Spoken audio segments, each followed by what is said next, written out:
اس وقت میں ایک دعا کے لیے بھی کہنا چاہتا ہوں. جو آج کل کے دنیا کے حالات ہیں ان کے بارے میں، گزشتہ چند دنوں سے حماس اور اسرائیل کی جنگ چل رہی ہے، جس کی وجہ سے اب دونوں طرف کے شہری، عورتیں، بچے، بوڑھے بلا امتیاز مارے جا رہے ہیں یا مارے گئے ہیں. اسلام تو جنگی حالات میں بھی عورتوں، بچوں اور کسی طرح بھی جنگ میں حصہ نہ لینے والوں کے قتل کی اجازت نہیں دیتا،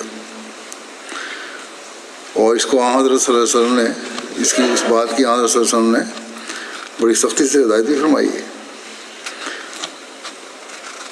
دنیا یہ کہہ رہی ہے، اور حقائق بھی کچھ ہیں ایسے، کہ اس جنگ میں پہل حماس نے کی اور اسرائیلی شہریوں کے بلا امتیاز قتل کے مرتکب ہوئے. قطع نظر اس کے کہ اسرائیلی فوج اس طرح پہلے کتنے معصوموں کو، فلسطینیوں کو قتل کرتی رہی ہے. مسلمانوں کو بہرحال اسلامی تعلیم کے مطابق عمل کرنا چاہیے. اسرائیلیوں نے کیا، فوجوں نے، ان کا فعل ہے، اور اس کے اور طریقے سے حل کرنے کے. اگر کوئی جائز لڑائی ہے تو فوج سے تو ہو سکتی ہے،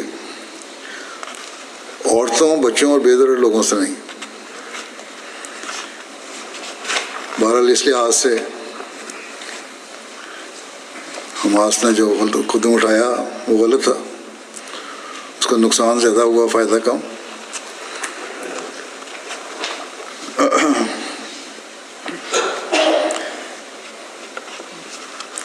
اگر یہ جو بھی تھا اس کی سزا یا اس سے جنگ حماس تک ہی محدود رہنی چاہیے تھی. یہ اصل تو جرأت اور بہادری یہ ہے کہ یہ اصل رد عمل ہوتا.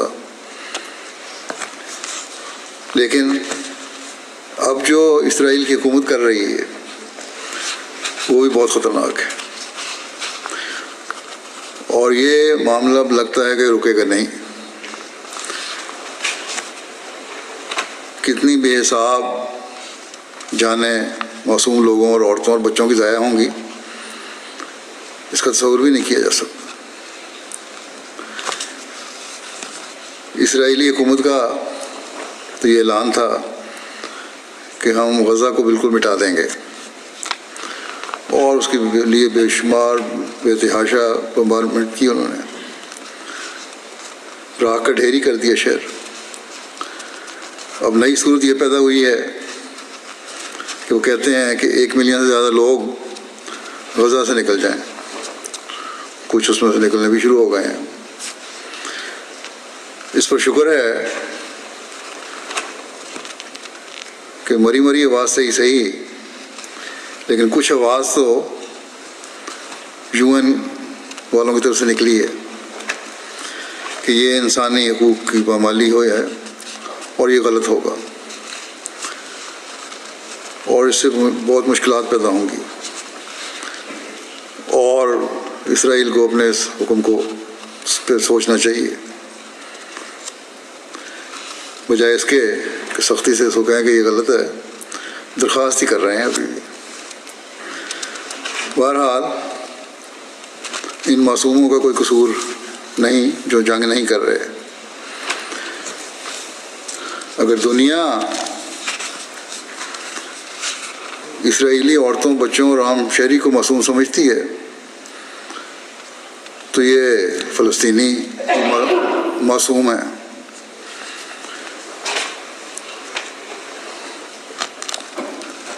ان اہل کتاب کی تو اپنی تعلیم بھی یہ کہتی ہے کہ اس طرح کا تو غارت جائز نہیں ہے.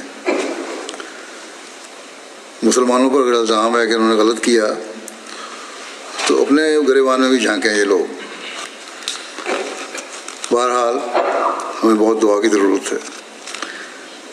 فلسطین کے سفیر نے یہاں ٹی وی میں انٹرویو دیا، عالم BBC کو، اور سوال کرنے والے کے جواب میں کہا کہ حماس ایک ملیٹنٹ گروپ ہے، حکومت نہیں ہے، اور فلسطین کی حکومت کا اس سے کوئی تعلق نہیں ہے۔ لیکن ساتھ ہی یہ سوال بھی اٹھایا، اور ان کی یہ بات درست ہے کہ اگر حقیقی انصاف قائم کیا جاتا تو یہ باتیں نہ ہوتی۔ اگر بڑی طاقتیں اپنے دوہرے معیار نہ رکھتی یا نہ رکھیں تو اس قسم کی بدامنی اور جنگیں دنیا میں ہو ہی نہیں سکتی۔ بس ان دوہرے معیاروں کو ختم کرو تو جنگیں خود بخود ختم ہو جائیں گی۔ یہی باتیں میں اسلامی تعلیم کی روشنی میں ایک عرصے سے کہہ رہا ہوں، لیکن سامنے تو یہ کہتے ہیں ٹھیک ہے ٹھیک ہے، لیکن عمل کرنے کو تیار نہیں۔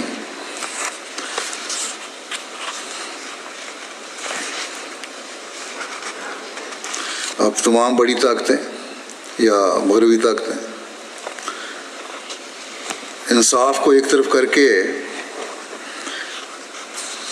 فلسطینیوں پر سختی کے لیے اکٹھی ہو رہی ہیں، اور ہر طرف سے فوجوں کی بھجوانے کی باتیں ہو رہی ہیں۔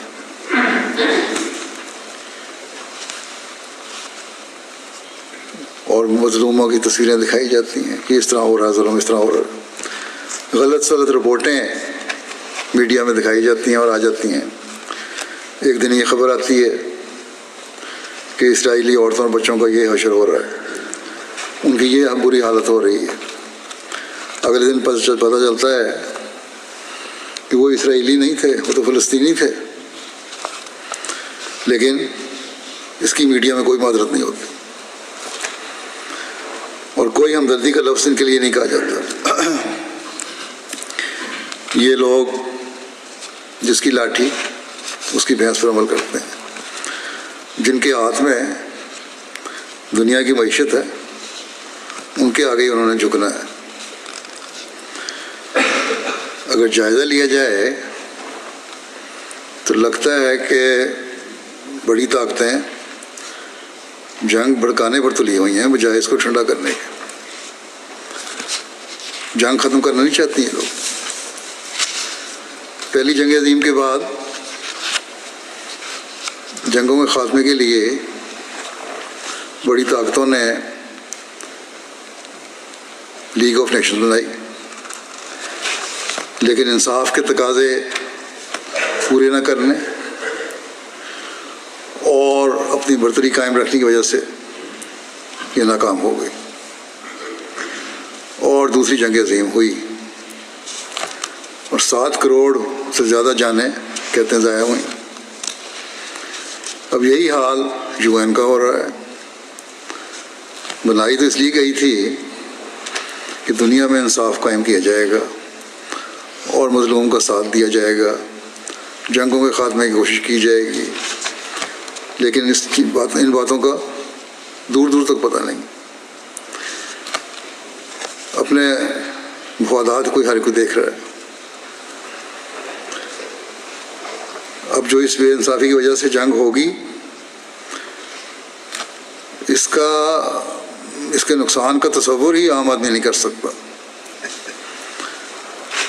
اور یہ سب بڑی طاقتوں کو پتہ ہے کہ کتنا شدید نقصان ہوگا، لیکن پھر بھی انصاف قائم کرنے میں کوئی توجہ نہیں ہے، اور توجہ دینے پر کوئی تیار بھی نہیں ہے۔ ایسے حالات میں مسلمان ملکوں کو کم از کم ہوش کے ناخن لینے چاہیے، اپنے اختلافات مٹا کر اپنی وحدت کو قائم کرنا چاہیے۔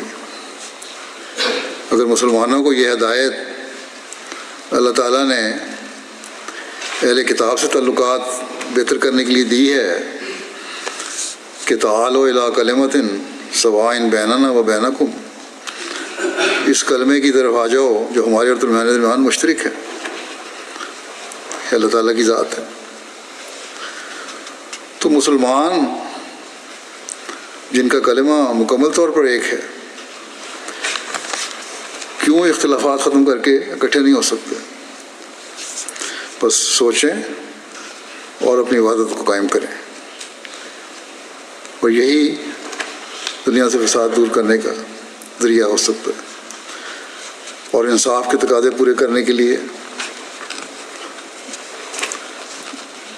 مظلوم کے حقوق ہر جگہ قائم کرنے کے لیے بھرپور آواز اٹھائیں، پھر ایک ہو کر ایک ہوں گے، وحدت ہوگی تو آواز میں طاقت ہوگی، ورنہ معصوم مسلمانوں کی جانوں کے ضائع ہونے کے یہ لوگ ذمہ دار ہوں گے، وہ مسلمان حکومتیں ذمہ دار ہوں گی۔ حضرت صلی اللہ علیہ وسلم کے اس ارشاد کو ہمیشہ سامنے رکھنا چاہیے، اور یہ ان طاقتوں کا کام ہے رکھیں کہ ظالم اور مظلوم دونوں کی مدد کرو۔ بس اس اہم بات کو سمجھیں۔ اللہ تعالیٰ مسلمان حکومتوں کو بھی عقل اور سمجھ دے، اور ایک ہو کر انصاف قائم کرنے والے بنیں، اور دنیا کی طاقتوں کو بھی عقل اور سمجھ دے کہ دنیا کو تباہی میں ڈالنے کے بجائے دنیا کو تباہی سے بچانے کی کوشش کریں، اور اپنی اناؤں کی تسکین کو اپنا مقصد نہ بنائیں۔ ہمیشہ انہیں یاد رکھنا چاہیے کہ جب تباہی ہوگی تو یہ طاقتیں بھی محفوظ نہیں رہیں گی۔ بہرحال ہمارے پاس تو دعا ہی کا ہتھیار ہے، اسے ہر احمدی کو پہلے سے بڑھ کر استعمال کرنا چاہیے۔ غزہ میں بعض احمدی گھرانے بھی گھرے ہوئے ہیں، اللہ تعالیٰ انہیں بھی محفوظ رکھے،